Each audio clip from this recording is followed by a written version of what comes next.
Muy buenas tardes. Hoy iniciamos el programa con la presencia del doctor Carlos Llerena Segarra. Él es gerente de Defensa Civil de la Municipalidad de Miraflores. Es un cargo muy importante en estos últimos tiempos. Estamos viendo lo que ha pasado en Chile, lo que pasa frecuentemente en esta zona en el cual la placa de Nazca está colisionando con el continente, y los temblores y los terremotos son cosas frecuentes. Gracias a Dios que últimamente han terminado, parece que en el Perú la cosa está más tranquila y todo. Pobre Chile, Chile sí ha tenido en el curso de los últimos 4 o 5 años varios terremotos y de cierta magnitud, ¿no? ¿Qué opina ustedes? ¿Que nos está viendo Santa Rosa de Lima, San Martín de Porres, algo? ¿O que ya por el norte la placa está ya más o menos, digamos, cimentada, y por el sur todavía ha estado encontrando un sitio, ¿no? Don Enrique, muy buenas tardes. No, definitivamente la naturaleza es autónoma y la subducción de la placa de Nazca sobre la placa oceánica en cualquier momento puede generar otro tipo de sismo. El hecho de que haya generado un espacio de tiempo en donde Lima, propiamente en Perú, no haya habido terremotos, no quiere decir que no haya. Lo sucedido en Chile es una experiencia más para que los compatriotas peruanos podamos entender la importancia de tener en cuenta lo que significa la gestión de riesgos de desastres. Hay que actuar decidida y activamente. Es importante actuar en estos simulacros de sismo y de tsunami. La Municipalidad de Miraflores, bajo los lineamientos de nuestro alcalde Jorge Muñoz, son claros y precisos. Coadyuvar para que la gente esté atenta y colabore para que de manera, efecto multiplicador, esta cultura de generación, de prevención, se vaya replicando a una y otra persona. La experiencia de Chile fue desastrosa. Un terremoto de 8 grados generó una alerta de tsunami que hizo que la gente pueda desplazarse, generando 6 fallecidos. Perdón, el último. El último. Porque el anterior fue peor, porque con tsunami barrió como un... Indudablemente, el inteligente aprende en cabeza ajena, de tal manera que sí, claro. Ya anecdóticamente, fíjese usted que la presidenta de Chile, la señora Bachelet, cuando sale del cargo, sale con un terremoto y un tsunami. Sí, sí. Y cuando vuelve a ingresar, hay un terremoto y un tsunami y encima hay un incendio. La próxima vez que se lance, nadie vota por ella. Yo no sé si es una mala cábala, pero el tema es que los simulacros se dan en cualquier situación, claro. los incidentes se dan. Entonces, ¿qué hay que hacer? Estar preparados. Miraflores ha tomado de manera muy vertical este tema. Hemos convocado a los distritos del litoral norte, sur y centro para armar un protocolo único de atención en caso de tsunami. Claro está, que hay situaciones geográficas que nos diferencian. Nosotros tenemos 80 metros de altura de un acantilado, que es una defensa natural, pero que a su vez también nos genera un tiempo adicional para hacer fluir a las personas y a los conductores de todo lo que es la Costa Verde. Claro. El sábado pasado hemos estado como veedores en un simulacro de tsunami en Villa El Salvador. Este sábado va a haber un simulacro de tsunami en el litoral norte, lo que es Ancón, Santa Rosa. Y el 3 de mayo va a haber un simulacro desde Magdalena hasta Chorrillos. Y creo yo que también estaríamos incorporando a Surco, que dentro de este litigio fronterizo con Chorrillos le ha ganado y ya tiene 4 kilómetros de mar. Pero dígame, perdóname una pregunta que el público desea saber. En caso de un tsunami, ¿será posible que las olas sobrepongan los 80 metros que tiene el acantilado? Estaríamos hablando de un cataclismo, definitivamente. Sí, claro. Un terremoto no de 8 grados. ¿No? Hay que establecer que hay 2 tipos de tsunami, uno de origen lejano y de origen muy cercano. Por ejemplo, si hubiera un terremoto en Japón cuyo tren de olas llegaría a las costas peruanas, tendríamos de repente horas adicionales. Pero si el terremoto sucede frente a las costas peruanas con un epicentro de 8 grados, indudablemente vamos a tener poco tiempo, pero las olas estarían alcanzando un máximo de 12 metros, no estaría rebasando los 80 metros que tenemos. Por eso que a las personas se le indica que hay que desalojar toda la Costa Verde en el menor tiempo posible, esto es entre 15 y 20 minutos. Si el terremoto es frente a la costa peruana, no tenemos más de 10 minutos para poder salir con todas estas personas. Ahora, perdóneme, he leído también de que no es aconsejable, en caso de terremoto, correr, huir, sino esperar que termine el terremoto y después salir.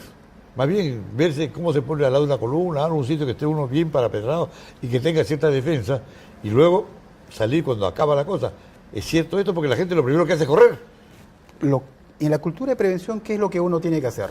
Cuando va uno a un lugar donde vive, donde trabaja, donde estudia, tiene que conocer las vías de evacuación, conocer los lugares seguros que uno tiene para poder estar en una situación de un terremoto. Si el terremoto es pequeño, obviamente vamos a sentir un pequeño movimiento del suelo, pero si estamos hablando de un sismo de mayor magnitud, indudablemente ni siquiera vamos a poder estar en pie, vamos a perder el equilibrio, vamos a sentir un mareo. Claro. Y eso genera también una llamada de atención, porque eso genera automáticamente un tsunami. No hay que esperar que el mar se retire. Ya cuando sabemos que el piso está definitivamente, no podemos establecer, mantenernos en pie, eso genera un tsunami. Y lo que usted dice es cierto, no tenemos que correr, precisamente porque vamos a perder equilibrio. Más aún, las personas que viven en edificio, a partir del cuarto piso, no tienen que poder bajar por las escaleras, tienen que quedarse en los lugares seguros. El pánico y el querer salir y salvar sus vidas en las escaleras puede generar una muerte segura, definitivamente. Claro que sí. Yo estuve una vez en Los Ángeles y resulta de que comenzó a incendiarse el segundo piso del edificio. Era un hotel grande, ¿no? Era uno de los Hilton y yo estaba pues en el piso 10, 12. Incluso hasta tardamos un rato porque estaba yo, mi esposa y mi hijo, y de repente sentía, había una lucita roja que se prendía en el teléfono. Escucho, aló, y tiene un mensaje, aló. No había nada, corté y me acerqué porque sentía el ruido, las sirenas de los bomberos, aguaito por la ventana y veo, no, digo, hay un incendio, bajemos. Y comenzamos a bajar. ¿Qué pasó?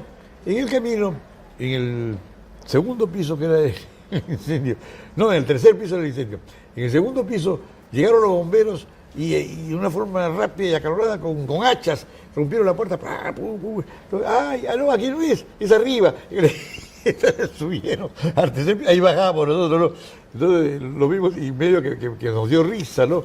El asunto porque llegan y rompen puertas y se acabó, ¿no? Y aquí no es la cosa, la cosa sale en otro lado. Claro, ¿no?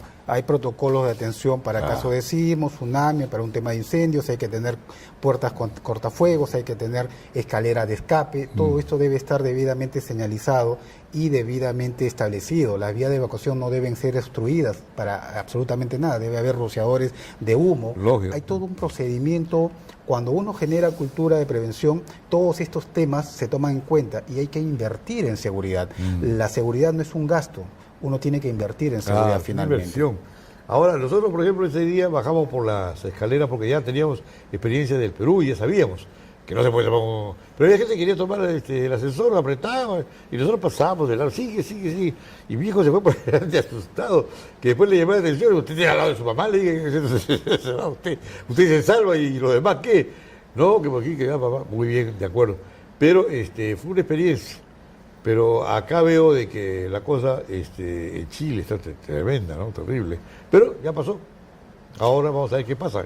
Tiene usted una hermosa mochila. ¿Y qué cosa es esto? Dentro de lo que estamos estableciendo como cultura de prevención es que los ciudadanos deben tener una mochila la cual contiene productos y alimentos para las 24 primeras horas. Tomemos en cuenta que después que ocurra un sismo, el ejército, la Fuerza Aérea, la Marina, la Policía no va a venir de manera directa a atendernos. Hay un autosostenimiento de nosotros mismos. Por lo tanto, hay que tener, permítame por favor, contener una mochila que contenga indudablemente agua en un primer momento, comida enlatada como puede ser el atún, comidas para bebé, que es importante. En una familia, de todas maneras, vamos a tener bebé y hay que darle parte de la comida, chocolates para generar también parte de nuestra alimentación, entre otros artículos, que es artículos para personas de más edad y indudablemente frazadas o mantas para cubrirnos del frío, entre otros aspectos que tenemos en esta mochila que, insisto, va a ser para las primeras 24 horas que vamos a defendernos de cualquier situación. ¿Y cómo se baja esta mochila? ¿Entre 2 o 3 cómo se baja? No. En caso de que esté en un 5º piso, 6º piso. Indudablemente el criterio de usar una mochila es obviamente para tener las manos libres y no perder el equilibrio. Tenga en cuenta usted que si usted usa una sola mano, al caminar o al pretender salir puede perder el equilibrio. Esta mochila está predeterminada para 2 personas. Por ello, indudablemente el tamaño. Hay que tener en cuenta que de pronto en casa hay personas pequeñas o personas de la tercera edad que no van a poder portar una mochila. Por lo tanto, el jefe de familia va a tener que salir con esta mochila. Es importante tener consideración de estos temas. Es considerar realidad, es tener verticalidad que tenemos que seguir considerando cultura y prevención en el distrito. Si no, vamos a seguir insistiendo en que siempre vamos a ser un país sumergido en situaciones que no vamos a poder salir adelante y enfrentar un sismo de gran magnitud como los sismólogos nos dicen que va a ser de más de 8 grados. Ah, sí, están Así es. anunciando. Pero nadie puede predecir un sismo, un terremoto. Ya hubo un americano que no fabuló sobre eso, todo el mundo preocupado y no pasó nada hasta ahora, ¿no? No, definitivamente, nadie puede determinar cuándo, en qué momento va a suceder un terremoto. Pero los sismólogos utilizan una regla básica, es como una progresión aritmética. Si ya en el Perú sucedió en un lugar, va a volver a suceder.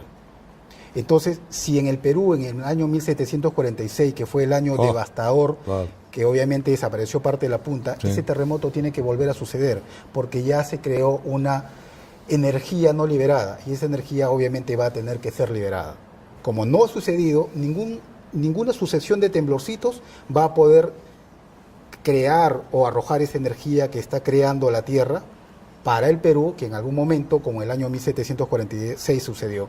No es comparable obviamente con el terremoto de 1970, 74, perdón, que sucedió acá en Lima. Estamos hablando de un terremoto de gran magnitud. Claro. Indudablemente en la ciudad de Lima tenemos ciudades o situaciones de mucha más vulnerabilidad, como es el caso de Barrios Altos, el RIMA, el cercado propiamente de Lima, ¿no? Que si bien es cierto, tenemos situaciones que el Ministerio de Cultura protege dentro de un patrimonio cultural, pero ahí hay personas que están habitando y hay que dar pie a que no colisione esta norma con la Ley del Sistema Nacional de Gestión de Riesgos de Desastres. El fin supremo de esta ley es la persona humana, pero si yo cautelo que estas propiedades tienen un patrimonio cultural y no permito rediseñarlas, modificarlas, reestructurarlas, indudablemente se van a caer en cualquier momento y ahí vamos a perder vidas. Tiene que ser así. La Constitución mismo del Perú lo establece, ¿no? Lo primero para el país y la nación es el ser humano. Como demás viene como añadidura, ¿no? Así es. Ahora, yo creo que lo del terremoto de Huaraz fue más contundente y nos dejó una desgracia terrible, pero por lo que hubo del Huayco, ¿no? Que se cayó parte del Huascarán y eso, entonces ya eso no es el terremoto, ya es consecuencia del terremoto quizás. Ahora, con la gente que veo que sale y se para en la calle, en un círculo ahí, hay lugares pintados que dicen zona de seguridad, muy bien, de acuerdo, pero en el momento del terremoto se va a acordar que la zona de seguridad está en tal sitio, van a correr ahí, a pararse, y ahí realmente no le cae la piedra. No, definitivamente ante un terremoto de 8 grados, todos van a entrar en pánico, claro, definitivamente. Claro. De pronto ningún protocolo va a poderse realizar de manera exacta como uno lo ha diseñado. Pero, por ejemplo, si uno hace un ejercicio, uno cuando está en su casa puede caminar a oscuras, puede bajar las escaleras a oscuras, porque uno ha practicado todos ya conoce el camino. Ya conoce el camino. Es lo mismo cuando hay un terremoto. Cuando uno practica, ya sabe qué es lo que va a hacer. Entonces, si uno no practica en un simulacro o un ejercicio de sismo, lo único que va a ocurrir es que van a entrar en un pánico tal que no va a poder hacer absolutamente nada. Y se va a quedar frío como un témpano, y lo que va a caer es que de repente le caiga, no de repente la pared, porque sí cumple con estándares de sismología, pero de repente le puede caer un cuadro, una maceta, el armario, o un artículo que está en la cocina. Tantas cosas que puede suceder. Pero usted ha dado en el clavo, de repente no podemos determinar exactamente hasta cuando nos suceda. Hernán Tavera, sismólogo del Instituto Geofísico del Perú, obviamente dice que todo lo que estamos trabajando como protocolos recién lo vamos a poder evaluar después del terremoto. Claro, es lógico. Es obvio, ¿no? Hasta que no pase, no sabemos si es bueno o malo. Pero lo importante es practicar, es hacer estos ejercicios para poder saber a dónde vamos a asistir, qué vamos a hacer, en dónde la Municipalidad de Miraflores va a tener los albergues, estos lugares donde va a poder atender. Señor Saravia, nosotros estamos trabajando, si bien es cierto, en la entrega de estos dípticos y trípticos de qué hacer en caso de sismo, tanto en español como en inglés. Miraflores es un distrito emblemático, histórico, por lo tanto, obviamente turístico. También estamos trabajando en qué hacer en casos de sismo, qué hacer en casos de incendio urbano. La parte teórica, algunos de repente no lo leen, pero nosotros tenemos que insistir para que la gente sepa qué hacer en esta situación. Para que lo lean. Asimismo, hemos formado nuestras brigadas vecinales, tenemos 280 vecinos brigadistas, los mismos que forman parte de estas fotos, que también han estado presentes en distintos simulacros. Además, tenemos 14 puntos ya establecidos como puntos de reunión en todo lo que es el distrito. Esto también se reparte continuamente para que los vecinos sepan a dónde ir en caso de un sismo. Adicionalmente, y esto es a futuro, es que estamos ya en la etapa final del expediente técnico, que en estos 14 puntos vamos a establecer 14 almacenes soterrados. Va a ser aproximadamente de 6 por 6,50 por 3 metros de profundidad, donde vamos a tener medicinas, alimentos y herramientas. Y esto se complementa con el otro proyecto que también estamos desarrollando, que son 6 grandes almacenes de avanzada. Estos almacenes de avanzada tienen por naturaleza tener logística como carpas tipo el ejército, grupos electrógenos, baños portátiles tipo disal, bombas extractoras de aguas residuales o de desagüe cuando se rompan las cañerías y purificadores de agua, entre otras cosas. Estos dos proyectos, sumado a todo lo que estamos estableciendo, permite que formemos cultura de prevención, que generemos un ordenamiento de la ciudad y generemos también un concepto válido que es la resiliencia. ¿Qué es la resiliencia? Es la capacidad de poder poner en marcha toda la economía de una ciudad después de un terremoto. No esperar como Pisco. Pisco cuántos meses después para recién poner en marcha toda su actividad comercial y sobre todo a la sociedad. Igual que Chile. Chile después de una semana y media pudo otra vez restablecer su economía. Lo que buscamos es que la ciudadanía tome en cuenta lo que Miraflores viene realizando en coordinación con los demás distritos. Estamos trabajando con las radios Tetra, con los demás distritos para poder coordinar ante un simulacro de tsunami. Cerramos la Costa Verde el 3 de mayo próximo porque es el simulacro de tsunami. A algunos no les gustará, pero si viene una ola de medio metro, es distinto a una marejada de medio metro. 1 metro cúbico de agua pesa 1 tonelada y si a esto le ponemos una fuerza es capaz de destruir y volcar a un carro y obviamente a un ser humano lo va a matar. Entonces tenemos tiempo para poder establecer definitivamente cómo es que la población tiene que reaccionar, pero de manera preventiva. En el tsunami de Japón pasó eso, ¿no? En una carretera, una camioneta, ¿no? Vio la ola que se venía el tsunami y aceleró para librarse y no alcanzó. Vino la ola y la camioneta la tomó como si fuera pues un juguete de papel, ¿no? Y murieron todos, ¿no? Claro, y hay que tomar en cuenta que no es solamente una ola. Quienes trabajamos en este tema sabemos que es un tren de olas. Vienen varias olas consecutivas y tienen con una fuerza tal que obviamente va a destruir instalaciones, por ejemplo, las que se encuentran en la Costa Verde, indudablemente, ¿no? Y otros distritos que están a nivel del mar, La Punta, por ejemplo, con 5.000 habitantes. Han establecido 17 edificios para poder evacuar a los 5.000 habitantes. Entonces hay que establecer también, sincerar la situación y poder saber cómo vamos a reaccionar para poder evacuar a esa ciudadanía, ¿no? Está con mar, rodeado por mar, ¿no? Así es. La Punta es muy bonita para vivir y además hay la posibilidad de que no hayan pueblos jóvenes porque ya no hay dónde. Es mar, pero el día que ese mar se subleve, en fin. Bueno, mi querido don Carlos Llerena, estoy muy bien, bastante acucioso por lo que usted habla y a manera de despedida quiero hacer una pregunta que no sé si me podrá contestar o no. ¿Para cuándo va a ser el próximo terremoto? Eso no lo predice nadie, ¿no? No hay científico alguno que pueda establecer eso. Puede ser dentro de un momento como de acá a muchos años. ¿Qué es mejor? ¿Que hayan varios temblores así chiquitos y que la energía se vaya liberando o que se acumule y que explote todo de una vez? La sucesión de temblores no equivale a o no es equivalente a liberar una energía a un terremoto de 8 grados, definitivamente. Hay que esperar con mucha cultura de prevención un terremoto de esa magnitud porque nos va a tocar de todas maneras. De repente no lo vamos a ver nosotros, lo van a ver nuestros hijos, o de repente nos toca más adelante o mañana. Uno no sabe cuándo va a suceder. O de repente pero no hay que estar, nadie. o de repente faltan muchos años. Que se vaya para Chile, Insisto, es como una progresión aritmética, 2, 4, 6, 8. Si ya tocó acá en el mapa de dispersión que tenemos de sismo en el Perú, va a volver a tocar definitivamente. Es cíclico, los terremotos vuelven a suceder. Así, ¿no? Y lo dicen los expertos, lo dice el doctor Kuroiwa, lo dice Hernán Tavera del Instituto Geofísico del Perú. No lo decimos los sugerentes o gerentes. Pero en Ecuador y Colombia hay menos densidad de temblores y terremotos, ¿no? Sí, sí, definitivamente. Más al Sí, sur es peor. más al sur es Perú peor. y después Chile, que ya es Así es, ¿no? Y el todos acabose. pertenecemos al cinturón de fuego, ¿no? Japón, Perú, Chile, vienen, hace poco había un terremoto en Guatemala, en México, es como que el sismo va saltando de un lugar a otro, no sabemos en dónde nos toca la próxima vez, ¿no? Y quienes estamos con los teléfonos que trabajamos en defensa civil, a cada momento nos llegan los registros de dónde suceden los terremotos, cuál es la magnitud, y obviamente dice, nos va a tocar en algún momento.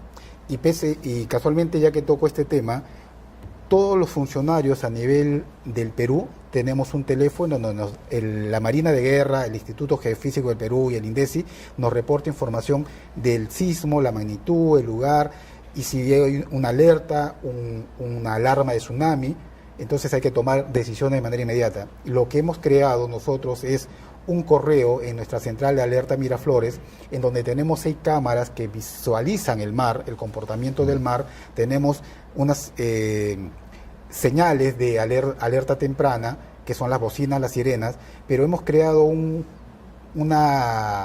correo electrónico que es alerta.miraflores@miraflores.gov.pe, en donde llega esta información de sismos, la misma que se replica automáticamente a todos los funcionarios, a todos los que forman parte de la plataforma de defensa civil, a todos los que forman los grupos de trabajo en sistema de gestión de riesgo de desastres, y también a los que conformamos el Comité de Seguridad Ciudadana, para tomar acción inmediata ante cualquier situación de emergencia. Muy bien, estoy muy agradecido pues por su participación y vamos a ver más adelante si podemos tener otra charla también para que la gente tome conocimiento de lo que debe hacer en caso de emergencias, ¿no? Muy bien. Don Enrique Sarabia, mucho gusto. Encantado. A sus órdenes.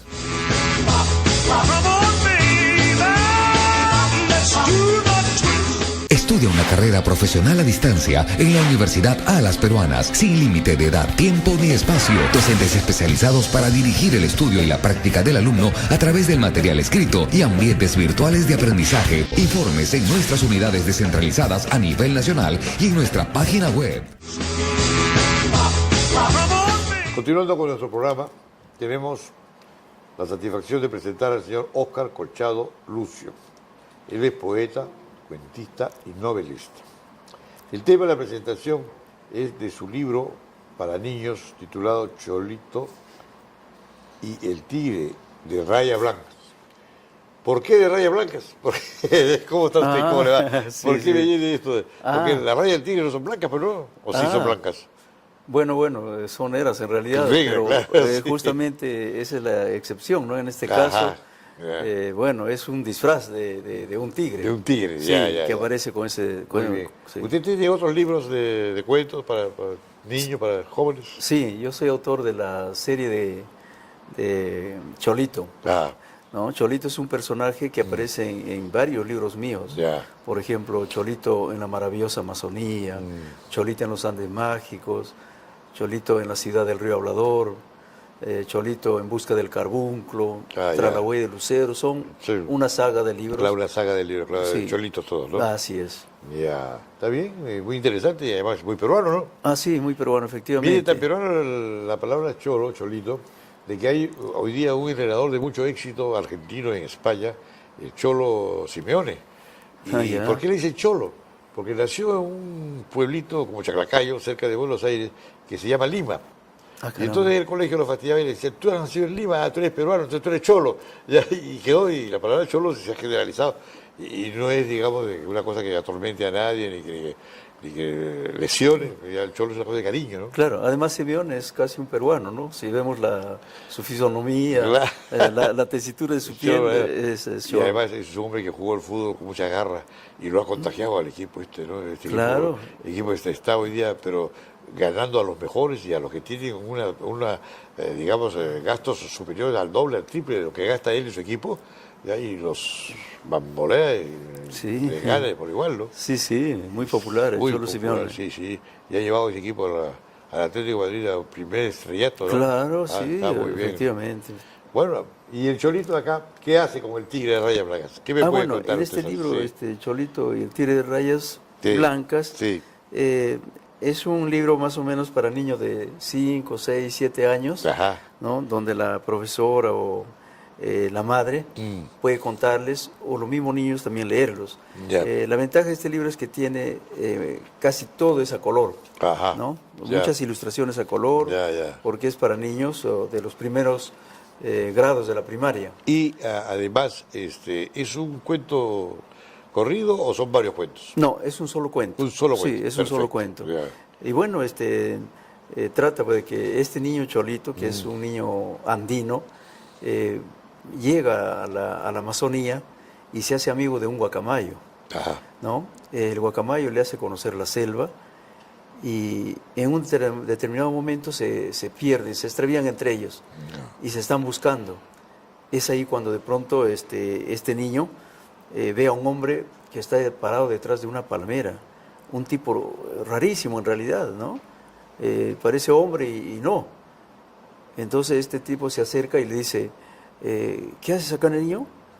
Le dice, estoy perdido, le estoy buscando a mi amigo el guacamayo.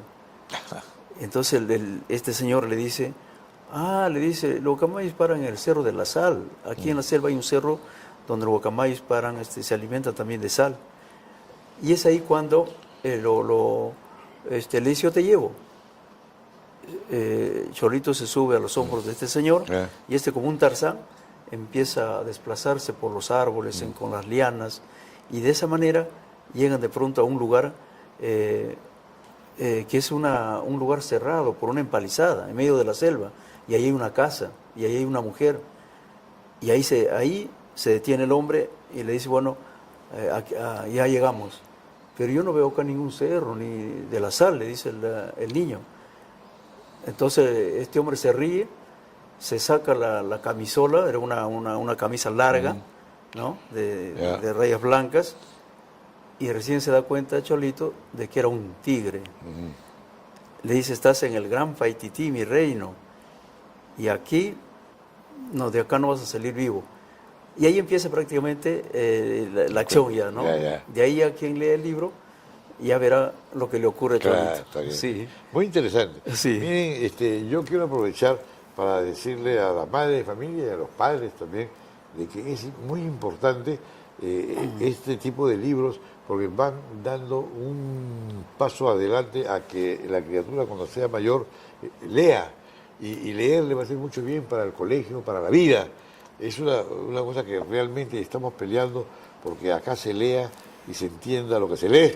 Entonces, este libro viene como anillo al dedo en el sentido de hablar, decir y recomendarlo, porque enseñarle a leer a una criatura de 5 años, 6 años, que pueda sentarse y entretenerse con esto, es maravilloso.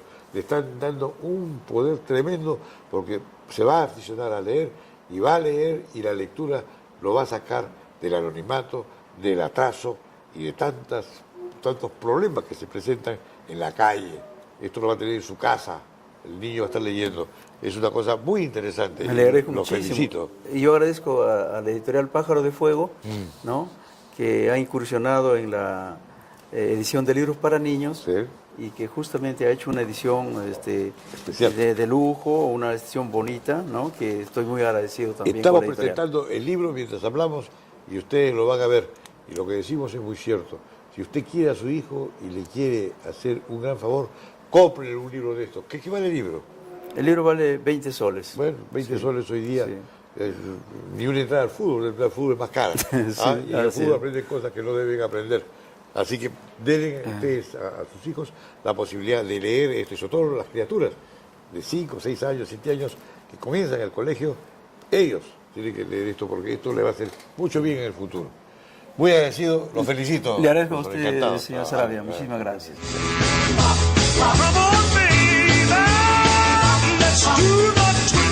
Estudie su posgrado virtual en la Universidad A Las Peruanas para perfeccionarse con el nivel que exige el mercado competitivo, sin límite de tiempo ni espacio, con moderna infraestructura virtual interactiva y asesoría permanente. Maestrías y doctorados de exigencia actual. Informes en nuestras unidades descentralizadas a nivel nacional y en nuestra página web.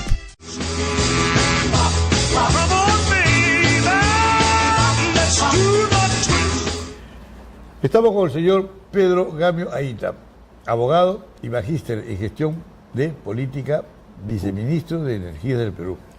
¿Qué nos puede hablar usted, ya que ha sido viceministro, del problema que tiene pues el Perú hoy día con la falta de seguridad en las calles, con una cosa tremenda, ¿no? Y sobre todo aquello que el otro día me lo dijo una persona acá, es una cosa increíble, me dice, hoy día los hijos matan a los padres, a las madres, hay 4 o 5 forajidos de estos, porque no se les puede nombrar otras cosas, han matado a su madre, ¿no? Y hoy día he visto que un chico de 21 años que ya ha matado a uno, le disparó a 2 chicos menores de 12 y 13 años. Es decir, ya la juventud está en una situación que jamás hemos visto. Yo, el tiempo que he vivido, jamás he visto yo que la juventud, así, los chicos de 12, 14, estén manejando armas y estén en esta situación. Bueno, es una pregunta no tan fácil de contestar, pero lo vamos a hacer. En primer lugar, cuando usted era muchacho, la educación pública no llegaba a todos, pero era buena. A la que llegaba bien. La que llegaba era de primera. Perdone, y le voy a decir una cosa, perdone que lo interrumpa y después seguimos hablando. Hubo un genio que a la falta de infraestructura se le ocurrió y dijo, no, es muy sencillo, creo que fue Rodríguez que dijo, vamos a hacer lo siguiente, vamos a doblar en 2 turnos, uno en la mañana y otro en la tarde. Pero ¿cómo va a ser si tienen cerca de 9 horas de estudio, con el descanso y todo? No importa, se reduce. Ya suprimieron la educación cívica, suprimieron parte de la historia del Perú, suprimieron la premilitar, suprimieron 10.000 cosas, suprimieron hasta el sábado para estudiar. Yo creo que la crisis del Estado, que se agudizó en los años 80, golpeó la vocación más importante de un Estado, que es la de ser maestro. O sea, el maestro bajó de $500 de remuneración en valor real en los años 60, pasamos a casi $70 mensuales. Sí, entonces, se hizo uso y abuso, con el perdón de los casos, lamentablemente, una manera de dar trabajo a la gente de los partidos políticos que ganaban las elecciones era nombrarlo maestro. Claro. Y se nombraba gente a diestra y siniestra sin respetar la profesión más importante de un país, que es la que tiene en juego el futuro del país, los niños. Lógico. Eso es 1. 2, el maltrato a la institución familiar. Cuando un niño no tiene familia, cuando un niño se cría en la calle en medio de un clima de violencia, de hostilidad, donde no siente el calor humano, donde no hay quien le transmite valores, ya el árbol crecido ya es un árbol chueco. Entonces lo único que hace usted es incrementar las cárceles del Perú. Así es. Hay que ir al fondo del asunto. La principal tarea de largo aliento es una gran reforma de la educación, dignificando la profesión del profesor como debería ser. 2 cosas les quiero contar. La primera es, en Finlandia, el ministro de Educación es mucho más importante que el primer ministro. El ministro puede ser cualquiera. Ministro de Educación, un momento. Hay hasta movimientos civiles que discuten y pelean por fulano, por vegano, según los méritos, y quieren poner al mejor. ¿Por qué? Porque es el hombre que va a preparar la juventud, que es el futuro del mañana del país. Sí, yo le digo, yo he estado 2 veces en Finlandia. En Finlandia un profesor trabaja horas efectivas 8 meses del año. Ya ves. ¿Por qué? Porque el resto tiene que prepararse para lo que va a ser su dictado. Tiene que ser altamente competitivo. Y el Estado le favorece su formación, su investigación. Y otra cosa, el profesor más exitoso es el que trabaja en coordinación con el padre de familia. Le va reportando al padre de familia, su hijo tiene este y este problema. Vamos juntos a hacer el trabajo de solucionar este problema y hacer que ese niño salga adelante. Otra lección, los alumnos que están en primeros puestos, forma parte de su evaluación que ellos ayuden a sus compañeros a elevar el rendimiento. Claro. Entonces hay ese sentimiento solidario y no se produce una insana competencia, sino él va a seguir siendo el primero de la clase o los primeros 10 de la clase, pero al mismo tiempo van a ayudar a que los que están atrás alcancen el nivel mínimo razonable. Así es, claro. Y otro aspecto que me parece también muy importante, la nutrición sana. Es decir, un niño no puede tener una vida normal si come comida chatarra todo el día, si en lugar de agua toma gaseosas. Y la vía de educación del niño no es aprender de memoria los textos, sino lo que ve. Así es. El niño repite lo que ve. Si ve que sus padres se portan mal, el niño se va a portar mal. Por más que se diga algo, tiene que haber coherencia entre el oral y el escrito. Tiene que haber coherencia en lo que uno ve. El doctor Lazo, que es el vicerrector de la universidad, el otro día aquí, sentado... Ahora, yo quería hablar de energía renovable, pero me ha encantado que usted me toque ese tema, porque al final es extraordinario y vital y de futuro. Oiga, usted, el doctor Lazo decía, hay que borrar la pizarra.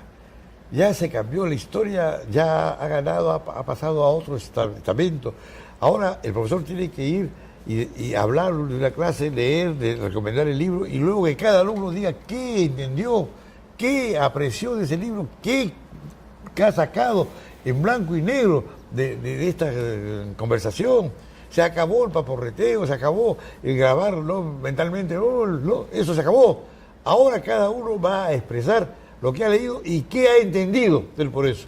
Usted está en lo cierto. Lo que uno mantenía a través del tiempo de esa metodología memorística del pasado, algunos, los más lúcidos, todavía repiten de memoria lo que aprendieron, pero la mayor cantidad de gente lo que le queda es el rigor de la disciplina. Sí. Eso es lo bueno, pero la enseñanza ahora es racional. Lógico. Hay que enseñarle a la gente a pensar. Da una pena ver esos resultados de la prueba esta internacional PISA, que 70% en promedio, bueno, en la selva es el indicador alarmante, es gravísimo. Una masa de niños de escuelas públicas no puedan leer un texto de Vallejo, no puedan sumar, restar, multiplicar, y eso nos pone en cuestión a todos. Yo creo que la prioridad del país está en rescatar la educación de los peruanos, porque sin educación vamos a tener el problema de manos extendidas. ¿No? Cuando lo que el Perú debe hacer es enseñarle al poblador más humilde a valerse por sí mismo, y eso solo se logra con educación y tecnología.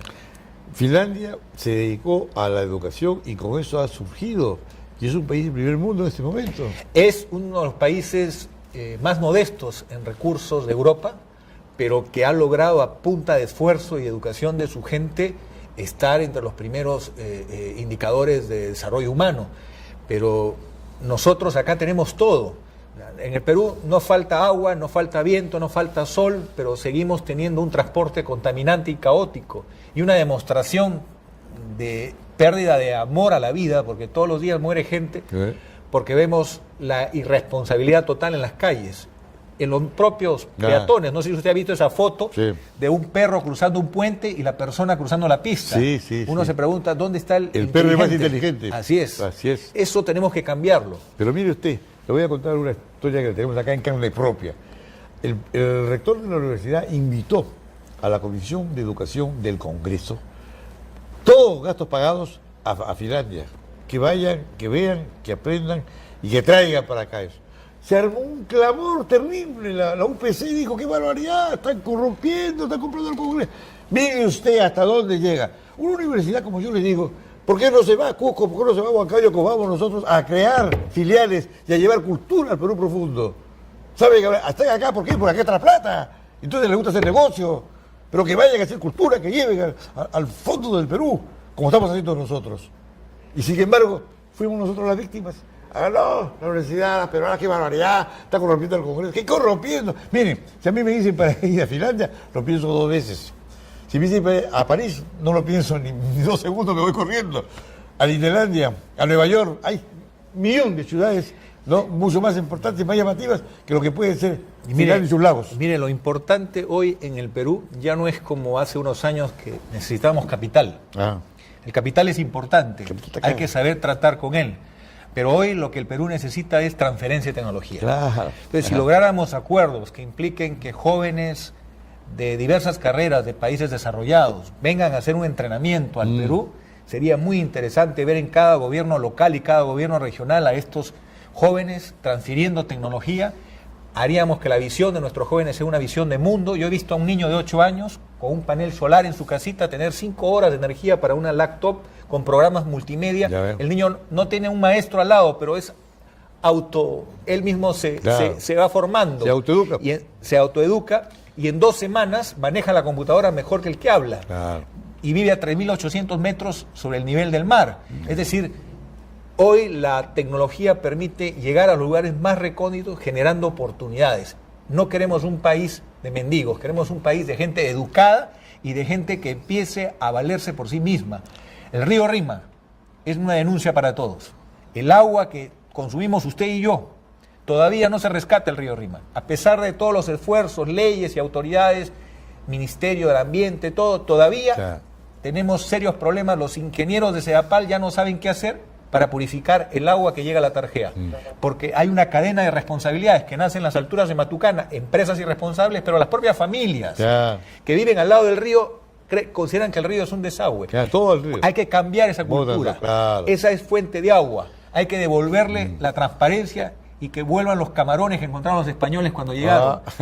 Hay que recuperar la relación respetuosa con la naturaleza. El 65% de mayor incidencia de cáncer a la piel por el cambio climático, la radiación ultravioleta.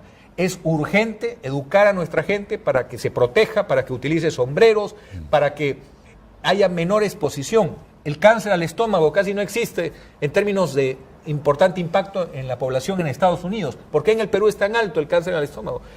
Los médicos dicen problema de calidad de agua y problema de una alimentación llena de agroquímicos o sustancias tóxicas. No, acabamos de ver en Puerto Maldonado una familia que iba a hacer turismo y ha tenido que contaminarse con mercurio por comer un pescado. Entonces, queremos explotar el oro, pero hagámoslo con responsabilidad, no de cualquier forma y dejando el cianuro, dejando el mercurio, que produce una cadena perniciosa de enfermedad y condena a gente inocente de por vida, porque cuando entra el mercurio a la sangre, el tratamiento es toda la vida y es muy onerosa la enfermedad. Entonces, hay una necesidad de respeto y de mejor trato a los recursos naturales, renovables y no renovables, para asegurar que sus nietos y los míos tengan el Perú que nosotros conocimos. Así es. Yo no sé si usted se recuerda, pero cuando íbamos a la Costa Verde, uno llegaba limpio a su casa tomando el bucing. ¿Por qué? Porque había unas caídas de agua naturales. En los chorrillos. En los chorrillos famosos, donde uno salía limpio. Y ya se ha perdido esos chorrillos porque hemos maltratado la Costa Verde. ¿Cuántos años estamos arrojando las aguas residuales al mar? Empieza ahora el proceso de recuperación. Los alemanes lo hicieron con su río Rin. Los franceses lo han hecho con el río Sena. En Perú tenemos que hacerlo con el río Rímac. Así es, claro que sí. Y hemos hablado de todo. De todo, sí. Ahora vamos a hablar de lo que usted quería. ¿Qué me quería conversar usted sobre la energía? Bueno, hemos tocado algunos temitas. Lo que pasa es que este es el año de la Cumbre Mundial del Cambio Climático en Lima. Es un hecho que no se repite todos los días. En diciembre se lleva en diciembre. La reunión esa. Entonces es una oportunidad para trabajar la agenda interna. La agenda interna, que significa prepararnos frente a acontecimientos que no podemos resolver nosotros. El cambio climático ha hecho que una cuarta parte de la reserva de agua dulce del Perú, que es el 45% de la masa de glaciares, es decir, hemos perdido una cuarta parte del 45% de nuestra reserva de agua dulce. La pérdida de glaciares va a hacer que un valle, la Suiza peruana, el Callejón de Guaylas, Ancash, se pierda. Entonces, tenemos que enseñarle a la gente a construir lagunas artificiales en zona de roca dura, altoandina, y empezar a regular el uso del agua. Tenemos que prepararnos para desalinizar el agua de mar. Significará pagar al costo de hoy 4 veces el costo del agua que hoy día pagamos. Los berlineses reciclan el agua 11 veces. En Lima la usamos solamente una vez y encima la llenamos de suciedad, creando problemas de que viene un extranjero y cuando se lava las manos dice, oye, ¿cuánto cloro hay en el agua aquí? Y es porque ya no se sabe qué hacer para limpiar el agua. Hay que cuidar, el alcalde provincial tiene que pensar en la naciente de los ríos, en la ladera de todos los ríos. Hay que cortar ese problema tan grave en el Perú, que es perder cada año 150.000 hectáreas de bosques primarios. Eso es horrible. En el Perú hay un caso raro. En el mundo entero la fuente de contaminación más importante es transporte e industria, que está cambiando, empezando a utilizar energías limpias. En el Perú la principal causa de daño al medio ambiente es la pérdida de bosques primarios, básicamente en la Amazonía. Narcotráfico, minería ilegal, una malentendida colonización. Lavado de dinero. Todo aquello que significa acabar con el pulmón de la humanidad. Y cada uno de nosotros necesita 22 árboles para respirar aire limpio. Entonces cada uno tiene una deuda de volver a replantar 22 árboles que crecen con uno, porque el periodo de desarrollo, dependiendo de la especie, es entre 20 y 30 años. Pero ¿cuánto hay por recuperar Lima? Hemos hecho el desarrollo urbano castigando los valles, lo que es la futura zona de defensa frente a situaciones graves de emergencia, que son los biohuertos, lamentablemente hemos perdido el Valle del río Rima, del río Chillón, y estamos perdiendo el del Valle Lurín. Hay que darnos cuenta que Lima debe crecer a donde el agua es escasa, donde no hay posibilidad de sembrar alimentos, y recuperar los valles de nuestra tierra, porque si no lo hacemos en situaciones de emergencia, los servicios básicos se cortan. Puede ser que no haya posibilidad de importar alimentos. Tenemos que recuperar la dieta nacional, que es tan rica. Me da pena cuando encuentro un pueblo alejado de la sierra que ha dejado ya los cultivos propios y está viviendo del producto importado, que lleguen los fideos, el paquete de fideos, por ejemplo. Hay que recuperar el buen trato con nuestra tierra y hacer cosas como, por ejemplo, una científica finlandesa justamente acaba de mostrar en una tesis de doctorado que la quinoa negra, que en el Cusco se bota o se quema porque se consideraba una quinoa no apropiada para el consumo humano, es la más rica en proteínas. Claro, el pecado negro oscuro es el mejor, ¿cómo se llama? El famoso, la famosa, vitaminas. Y es más nutritiva que la blanca o la roja. Claro. Hay que hacer, así como existe el mecanismo de obras por impuestos, que es un mecanismo que está ayudando a muchos gobiernos locales, hay también que trabajar las asociaciones público-privadas, pero hay que buscar un mecanismo por el cual, por más de que el precio de la quinoa suba en el mercado internacional, no deje de ser parte de la dieta popular. Y lo último, que me parece muy importante, un científico japonés dijo: en el Perú no debería haber hambre. Se fue a un mercado, al terminal pesquero de Villa María del Triunfo, y dijo: ¿qué cosas están botando allí? Y recogió 2 esqueletos de pescado. Lo llevó a un secador solar artesanal, un secador solar que podemos hacerlo entre los dos con un poco de ingenio y sale muy bien. 4 horas el secador solar secó completamente el esqueleto de esos 2 pescados que estaban siendo arrojados a la basura. Eso lo muele, lo mezcla con ajonjolí y nos vamos al restaurante de Gastón y usted lo pone, o de cualquier otro chef peruano famoso, o Sterling, en fin, y lo mezclamos con el puré, con el arroz, y pruebe usted algo delicioso. La pregunta es: ¿qué costó? Casi nada. Y es altamente rico en proteínas y vitaminas. Es decir, en el Perú tenemos todo. No deberíamos tener 7, 8 millones de personas con problemas de nutrición. Entonces, ese es un tema que es un reto para todos. En realidad tenemos los recursos, tenemos problemas de gestión. Volvemos a lo de antes. Educación. Mire, estaba pensando mientras hablaba usted de que los incas eran pues inteligentísimos. Construían en los cerros y dejaban todo lo que era terreno para el cultivo. Acá no, acá sembramos en cemento las chacras. Lima no tiene chacras ya, todo es cemento. Mire, Cajamarca, que en este momento está todavía en una situación difícil, ha caído sus niveles de crecimiento. La principal causa de desertificación en Cajamarca, la mitad de la tierra de Cajamarca está desertificada, o sea, empobrecido su suelo. La razón principal, uno diría la minería, no. Hay pasivos ambientales mineros en Cajamarca, pero la principal razón de la desertificación en Cajamarca es la agricultura mal hecha. Una agricultura que no respeta el criterio técnico. Es solamente la cuestión de lucro, querer sacar la cosecha y ganar plata al año siguiente, y no me importa empobrecer el suelo. No me importa cortar los árboles de un cerro que el día de mañana puede ser una pequeña caída de agua. Y más bien crear una situación de riesgo futuro. Tengo que respetar los pisos ecológicos, tengo que respetar la naturaleza, si no, la agricultura puede ser una fuente de daño al ecosistema. Entonces, hay, como dicen hermanos, el poeta Vallejo, mucho que hacer. Mucho que hacer. Muy bien, le agradezco porque desgraciadamente el reloj es el enemigo de la televisión. Pero yo creo de que se amerita muy bien, después del Día de la Madre, lo vamos a invitar para continuar esta conversación. Porque desviamos y hemos estado hablando de otro tema que no era el que nos traía acá. Pero yo sabía que usted me iba a responder y ha respondido muy bien, lo felicito, en cuanto a la educación, que es la base de todo desarrollo. Con todo gusto, y siempre es una satisfacción estar en un espacio donde se enriquece uno. Le voy a contar una historia. Nosotros somos un programa que ha sido premiado por la Organización Mundial de la Salud, que depende de las Naciones Unidas, como el mejor programa cultural. Usted puede prender la televisión y no encuentra un programa netamente cultural. Acá no tenemos ni siquiera propaganda comercial.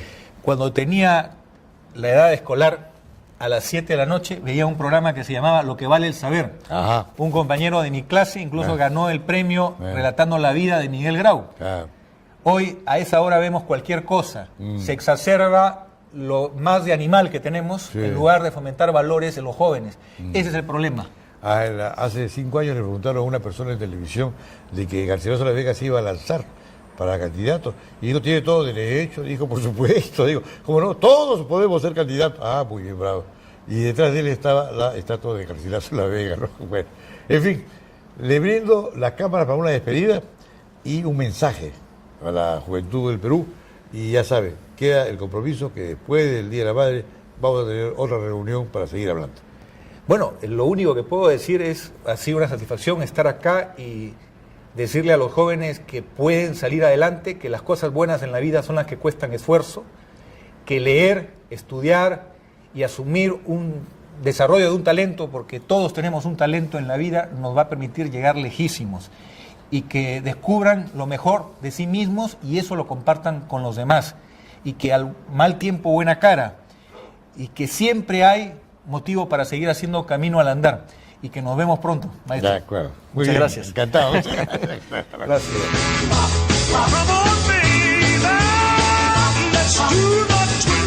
Estudie su posgrado virtual en la Universidad A Las Peruanas para perfeccionarse con el nivel que exige el mercado competitivo, sin límite de tiempo ni espacio, con moderna infraestructura virtual interactiva y asesoría permanente. Maestrías y doctorados de exigencia actual. Informes en nuestras unidades descentralizadas a nivel nacional y en nuestra página web.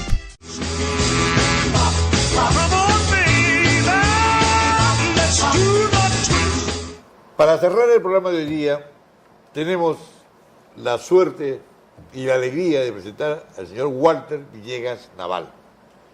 Él es el primer emolientero en participar en la feria gastronómica Mistura, organizada por Gastón Acurio. Bueno, eso es lo que tiene de bueno Gastón. Gastón hace una verdadera inclusión y permite pues que todos los peruanos que trabajamos con la comida, con la bebida, participemos, estemos. Y me dicen que usted trabaja en la cuadra 13 de la Avenida Brasil, que es donde yo vivo. Así que estamos menos emparentados ahí, y además les debo decirle de que me han contado de que su clientela ha crecido después de que está usted en lo de Acurio, ¿no? Sí. A ver, cuénteme, ¿cómo fue el asunto y cómo llegó usted a donde Acurio? A ver. Bueno, yo salí a trabajar un día de semana, ¿no?